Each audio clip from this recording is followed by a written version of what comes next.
Le coup tordu, ça parle vélo, ça parle cyclisme. Le coup tordu, c'est le podcast des passionnés pour les passionnés. Il y a des interviews, il y a des previews. Je vous retrouve en solo pour la preview de la deuxième étape du Tour du Pays Basque 2025 qui aura lieu ce mardi 8 avril 2025. Voilà, je suis en solo pour cet épisode. Ça va durer quelques minutes. On va se faire une mini actualité vélo. On développera plus dès que Thibaut et Enzo seront à nouveau dans la place. D'ailleurs, je vous l'annonce, l'épisode que vous attendez tous, l'épisode consacré à la grande preview de Paris-Roubaix 2025 sera dispo mercredi soir avec la Dream Team du coup tordu. Il y aura la Tib et il y aura Enzo pour cette preview de Paris-Roubaix.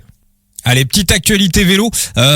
On reviendra sur les wildcards de la Vuelta parce que moi je ne décolère pas de la non-qualification de la Carne Pharma. Il y a Thibaut qui a un angle tout à fait intéressant et quelque chose qui n'a pas été dit. Voilà, on aura l'occasion d'en reparler avec la Tib et avec Enzo de ces wildcards qui sont quand même un petit peu curieuses pour la Vuelta 2025. Moi, je voulais juste revenir rapidement sur cette image. Je vais démarrer le podcast un peu badeux de Tadej Pogačar à Monte Carlo. Vous avez probablement vu ça sur les réseaux sociaux. Il est avec sa femme. Ils s'installent en tribune et ils se font siffler. Alors moi, il y a un truc que j'ai pas compris. Voilà, j'ai pas capté. Si quelqu'un a l'explication, je veux bien qu'il vienne me voir sur les réseaux sociaux et qu'il me l'explique, ou ceux qui nous écoutent sur YouTube peuvent mettre l'explication en commentaire. Est-ce qu'il a été sifflé comme n'importe qui parce qu'il a mis 3 plombes à s'asseoir? Est-ce qu'il a été sifflé parce que des gens l'ont reconnu et ont vu que c'était Tadej Pogačar? Si c'est la première explication, bon, après tout, voilà, c'est partie du tennis, on ralentit le rythme, ça siffle un peu, les gens ils ont payé leur place, ils veulent voir du jeu, j'ai pas trop de problème avec ça. Maintenant, si des mecs l'ont sifflé parce qu'ils l'ont reconnu, va falloir quand même se détendre un petit peu la nouille, les mecs, et aussi un petit peu balayer devant sa porte. Alors, moi-même, j'ai très rarement, mais j'ai déjà été voir des matchs de tennis. Alors, je vais pas mettre tout le public dans le même panier, bien évidemment. Mais enfin bon, si c'est l'image du cyclisme qui est sifflée à travers Tadej Pogačar, et je dis bien si, et seulement si, bon, faudrait peut-être un petit peu balayer devant sa porte. Moi, je pense que un mec comme Rafael Nadal, contre qui je n'ai absolument rien, mais quand on voit la carrière qu'il a faite et tout ce qui s'est mis dans la tronche, notamment en matière d'antidouleur, en matière d'infiltration, un cycliste aurait fait le 10e, le 100e de ça. Le mec, il serait rangé au rayon des pestiférés avec Johan Brunel et Lance Armstrong. Donc voilà, puis en plus on a vu récemment, on n'en a pas parlé dans le podcast parce que bon, autre chose à foutre, mais enfin on a vu des tennisman. On revient également sur l'analyse et les pronos de l'étape du contre-la-montre du Tour du Pays Basque. Alors finalement, comme je l'ai dit sur les réseaux sociaux, le bon jeu, c'était le field et la non-victoire de Brandon McNulty qui était véritablement donnée. Donc voilà, c'est le jeu. Si on retient dans l'analyse, dans tout ce qu'on a donné, c'était le seul bet à avoir, j'ai envie de dire, sur cette étape. Après, j'ai vu également, je crois que Vélo Futé avait donné la victoire de Maximilian Charman qui était à 40. Il y en a qui l'ont pris, je l'ai vu sur les réseaux sociaux. En tout cas, bravo, félicitations. Moi, je pensais pas que Maxi allait comme ça ainsi renaître un peu de ses cendres. C'est vrai qu'il est un petit peu en perte de vitesse ces 2-3 dernières saisons. Faut dire qu'il a été pas mal plombé par les blessures. Donc voilà, bravo à Sachman. Il avait un sourire qui faisait plaisir à voir sur le podium protocolaire. Et puis sinon, au niveau des pics, alors à Rambourou, peut-être qu'on a, voilà. Il avait pas l'air content à l'arrivée, donc je pense qu'il a quand même voulu le jouer. Alors évidemment, peut-être truc que j'ai pas assez pris en compte aussi, c'est le matos de la Cofidis. Alors évidemment, je vous vois arriver, bien sûr, on l'aurait mis avec le matos du AE, il aurait pas gagné une minute pour finir dans le top 10 du contre-la-montre.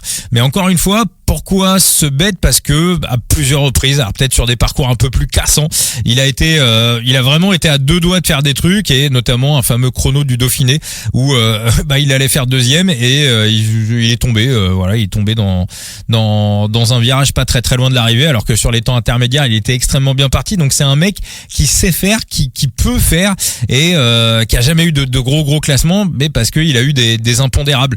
Donc il est un peu sous-estimé par les books. Donc c'est pour ça qu'on a été sur Sir Alex Aramburu.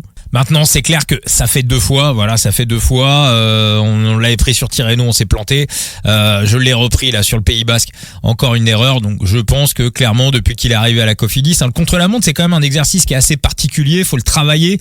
Faut au moins d'après les anciens coureurs, faire au moins une sortie par semaine sur son vélo de contre-la-montre pour véritablement travailler l'exercice.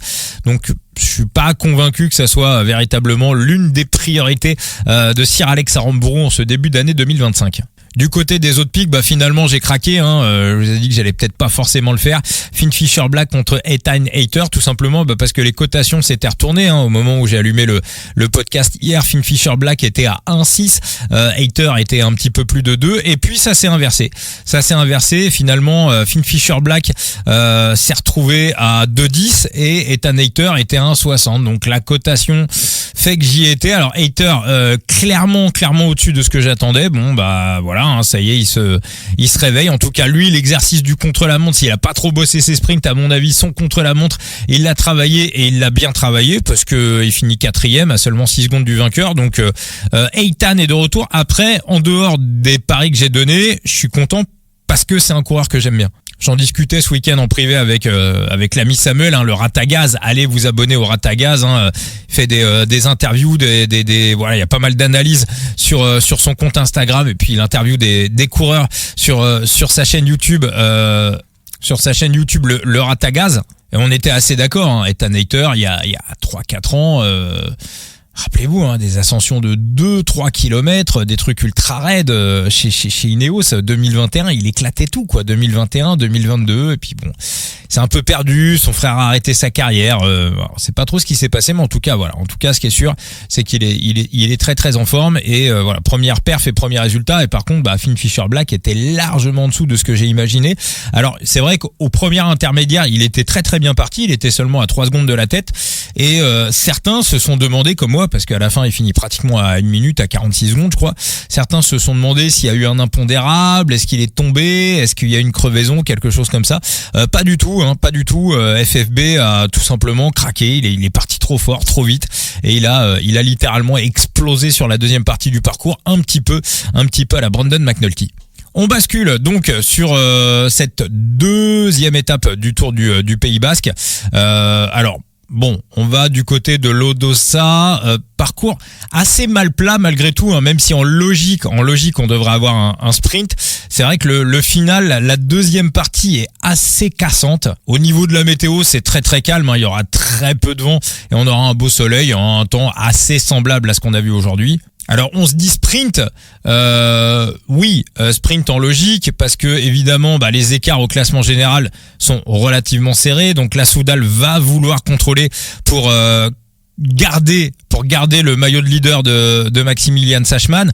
Après, si on prend l'intégralité de la start list, alors je vais en oublier, mais il n'y a pas de gros sprinters. Le plus gros nom sur la start list, clairement, c'est Caleb Ewan. Voilà, c'est le seul qui a un palmarès de sprinter de grand tour dans ses grandes années. Donc voilà, c'est un peu le seul. Donc on peut imaginer qu'Ineos cherchera également à contrôler la course pour Caleb Ewan, voire pour Axel Laurence. Si on prend le reste de la start list, alors Thibaut Nice, bon, il a déjà fait des sprints sur le plat, mais Thibaut Nice, c'est plus un puncher. Moi, je le mets dans la catégorie des punchers. Un puncher qui va vite sur le plat, mais ça, c'est même pas pour moi un puncher sprinter. Pour moi, Thibaut Nice, c'est un pur puncher. Du côté de la Bahreïn, on n'a pas vraiment de spécialiste. Alors la Cofidis, on va chercher à contrôler pour Aramburu. On a Oldani qui peut aussi lui amener le sprint. Donc la Cofidis, ça peut faire un petit train, c'est pas mal. Du côté des Arkea, c'est pas dingue. À la Décathlon, on aurait je pense que c'était une belle arrivée pour Dorian Godon, mais il est pas là. Red Bull Bora, je vois pas non plus un sprinter qui se dégage réellement. IF, Battistella, c'est plus puncher, Battistella, sprinter puncher. Du côté des Movistar, il y a rien. Du côté de la Total, en sprint, pareil, Doubet, il nous a déjà fait des sprints corrects, mais c'est pas, il faut que ça soit un peu plus cassant dans le final. Du côté des pique-niques, pareil, rien du tout. Euskaltel, bon, on a Aberasturi. La Groupama, est-ce que Romain Grégoire va aller faire un sprint sur le plat? Je suis pas sûr. Du côté de la Soudal, alors Hayter a pas fait un sprint depuis le début de l'année. Est-ce qu'il va le tenter? S'il rentre la bonif, il prend le maillot, mais enfin ils ont déjà le maillot dans leur équipe, donc bon, il peut peut-être, en tout cas, voilà, au moins pour préserver le maillot. En même temps, les mecs qui sont dans le même temps que Maxi Sachman ne sont absolument pas dangereux au classement général. Donc Eitan pour le sprint, écoutez, on va voir, mais en tout cas pour l'instant, il a pas fait un seul sprint depuis le début de l'année. Les Alpecin, rien. Les Jayco, non plus, voilà, pas non plus. Les Carn Pharma, on est venu avec Pau Mikel. La Burgos, Yair. Alors Intermarché, on va peut-être donner sa chance à Tom Paco. Tom Paco qui a une petite pointe de vitesse, en principe il est plus poisson pilote. Il a une petite pointe de vitesse. À la Visma, Axel Zingle. Alors du côté de la Caraoural, j'espère, mais j'ai des doutes à la vue de la manière dont se passe la saison. J'aimerais bien qu'on donne sa chance à Tyler Stites. Tyler Stites, pour moi, c'est un petit peu une de mes déceptions de ce début de la saison. Alors rappelez-vous, il était à la Project Echelon l'année dernière. On vous en a beaucoup parlé parce que ses cartes sont disponibles sur Side Limit. Enfin, étaient disponibles sur Side Limit vu que la Project Echelon était sur Side Limit. Donc Stites, sprinter puncher, très bon également contre la montre. Aujourd'hui, il a fait 49e. Bon, c'est sa première en World Tour, il me semble, pour Stites. Donc, ce qui est aussi relativement correct. C'est pas un pur sprinter, Stites, mais c'est quand même un mec qui a une belle pointe de vitesse. Et quand je vois l'équipe de la Caraoural, alors on a un parcours assez cassant, donc je pense qu'on va avoir un sprint un peu fatigué. Quand je vois l'équipe de la Caraoural, j'aimerais bien qu'on donne sa chance à Tyler Stites. Alors ça serait à mon avis plutôt pour aller chercher un top 10, mais j'espère le voir se développer. Alors après, j'avais aussi un petit peu anticipé le move, parce que l'année dernière sur Side Limit, comme c'était l'ultra leader des Project Echelon et qu'il avait une véritable ultra domination sur les courses nord-américaines, clairement quand il était à Project Echelon, il était clairement valu, il était décisif. Quand vous l'aviez dans votre équipe, il vous faisait marquer un maximum de points, il vous faisait gagner des multi-races, des multi-tours. Alors je sais que parfois l'adaptation à l'Europe et l'adaptation à l'Espagne peut être relativement compliqué, donc j'ai revendu tous mes Tyler Stites. Voilà, je les ai tous revendus à l'intersaison. Alors pour l'instant, j'ai pas fait un mauvais move parce que pour l'instant, il fait absolument rien, mais j'aimerais bien que Stites, on lui donne sa chance et faire un fond de top 10. Si on retrouve le Stites, le grand Stites des projets Echelon, faire un fond de top 10, ça peut le faire. Maintenant, j'ai aussi un petit peu peur qu'on l'envoie à l'avant. Il est pas encore sorti depuis le début de l'année, il avait tenté de s'échapper. C'était sur il me semble le Tour de la Communauté de Valence. Bon, il était rentré dans le rang, son échappée, il avait pas réussi à sortir. Donc voilà, donc Tyler, j'aimerais bien du côté de la Kadja, on donne sa chance à Tyler Stites. Alors ce sera probablement l'un de mes bêtes. Il faudra vraiment trouver une belle cote, une belle grosse cote sur un top 10 évidemment, avec voilà un petit top 10 de Tyler Stites avec une micro-mise évidemment. Donc voilà, top 10 de Stites. Si il y a du top 10 à plus de 10, j'irai. Par contre, j'irai pas sur du top 3 ou sur de la victoire, parce qu'encore faut que son équipe lui donne sa chance, lui fasse confiance, mais il en est capable. Rappelez-vous, Tour de la Provence, alors on était sur un profil très différent, mais Tour de la Provence 2024, quel est le seul mec qui tente de faire le sprint à Mats Pedersen? C'est Stites. Il finit 4e de l'étape. Encore une fois, beaucoup plus dur, beaucoup plus cassant, mais ce mec a sa petite pointe de vitesse, et face à la concurrence qu'il y a en face, dans un bon jour, il peut faire un classement. Donc je pense que du côté de la Visma, on va quand même laisser Axel Zingle sprinter.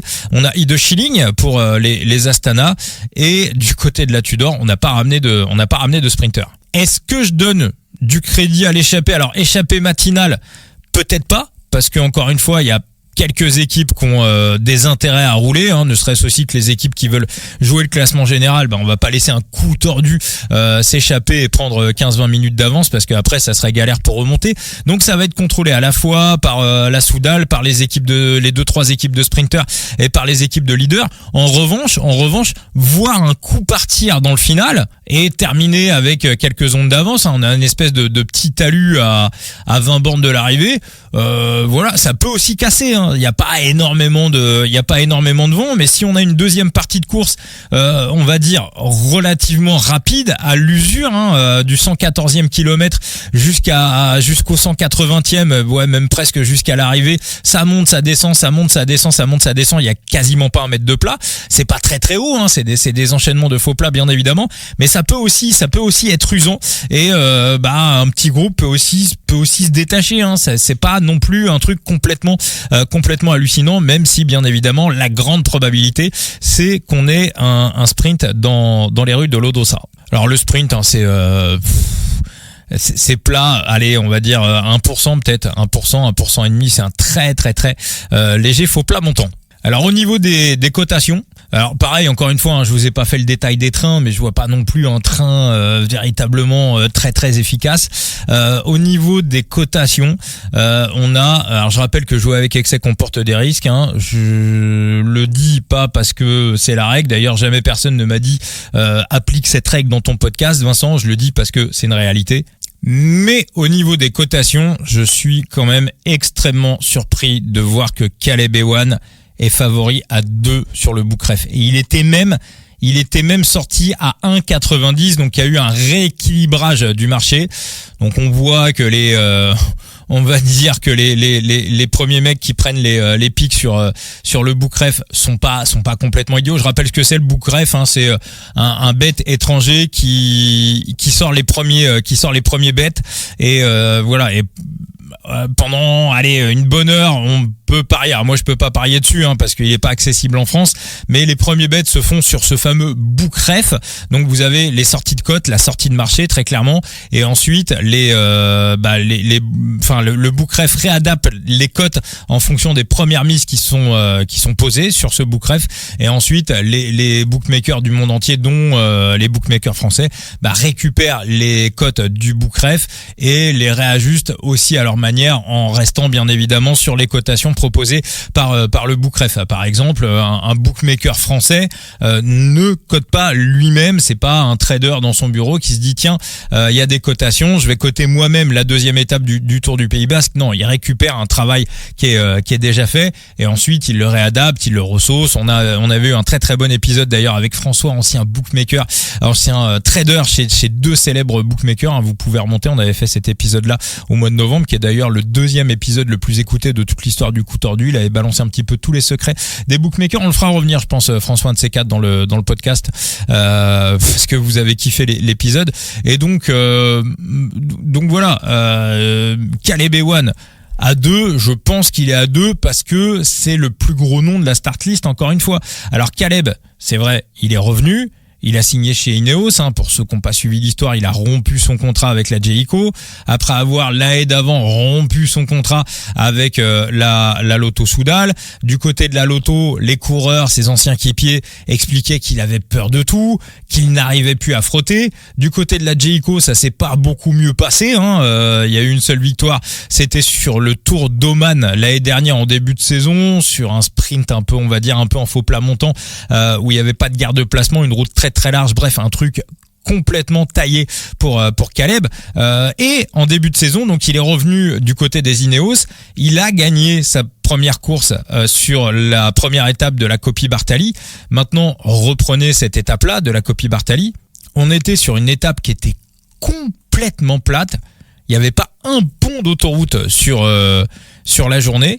Il a parfaitement été lancé. Alors je sais plus qui faisait poisson pilote, je pense que c'était je crois que c'était Magnus Sheffield, il me semble, ou Kim Heiduk. Enfin il a été déposé à la sortie du dernier virage, mais c'était presque impossible de se trouver. Donc vraiment le travail a été fait pour lui face à une concurrence qui était pas une concurrence World Tour, même si on a une start list qui est pas incroyable sur le Tour du Pays Basque, ça reste quand même une épreuve World Tour.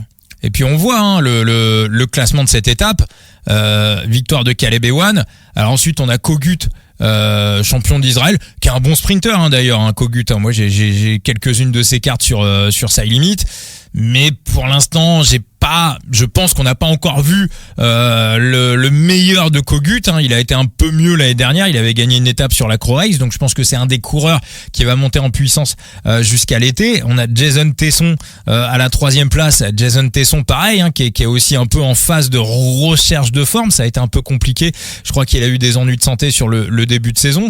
Et puis après, c'est Ben Swift qui l'avait amené, parce que Ben Swift a fait 5e, et après on a Donati à la 4e place. Donc vous voyez, même si on n'a pas une concurrence hallucinante ce mardi sur le Tour du Pays Basque, la concurrence et les concurrents de Caleb Ewan sur cette première étape de la Coppi et Bartali était la concurrence était bien plus faible, et le parcours n'avait rien à voir. On avait 174 bornes, c'était tout plat.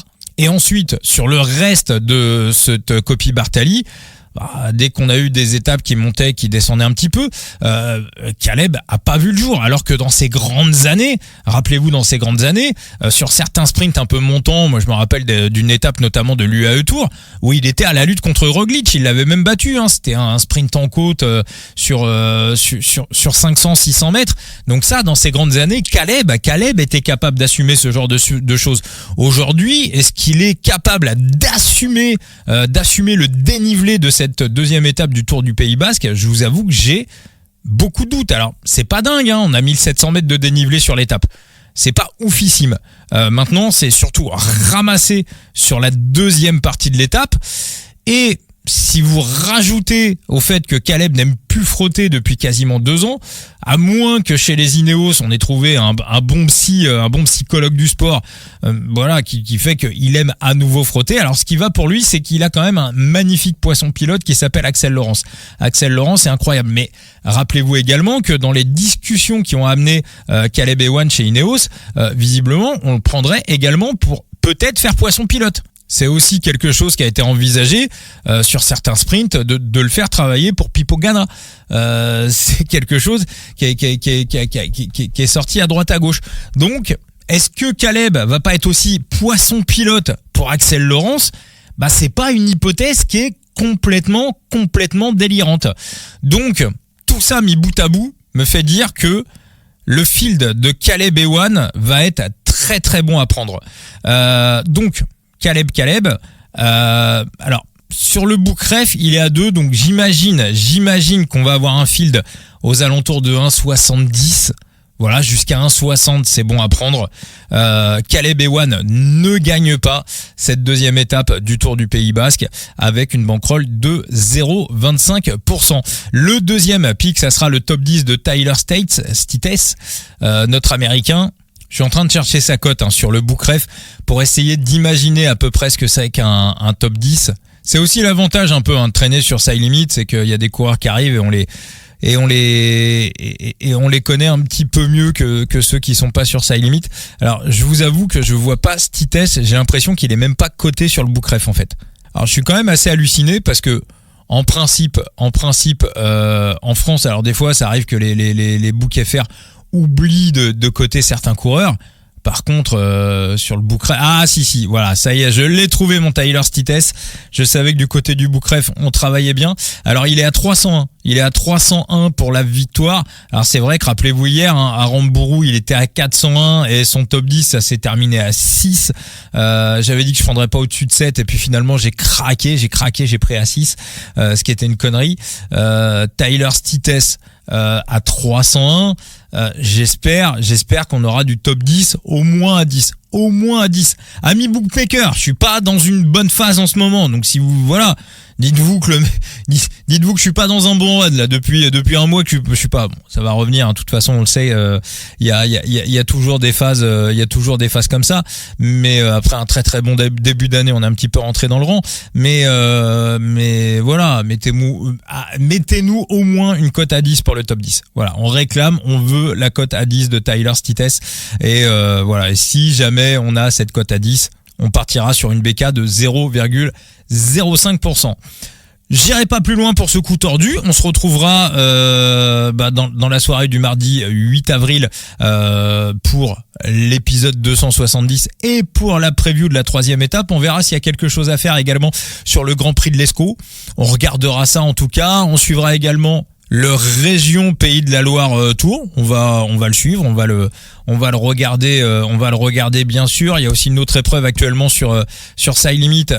Ça court en Chine actuellement pour le tour du Henan en Chine. Voilà, de coureurs Side Limit qui sont sur l'épreuve. Il y a toujours des prize money. Je rappelle qu'il y a le Giro qui approche. Les gros prize money sur Side Limit, c'est souvent sur les grands tours. Le Tour de France, $1,600 de prize money l'année dernière, avec des prize money qui augmentent de 25% par rapport à l'année dernière.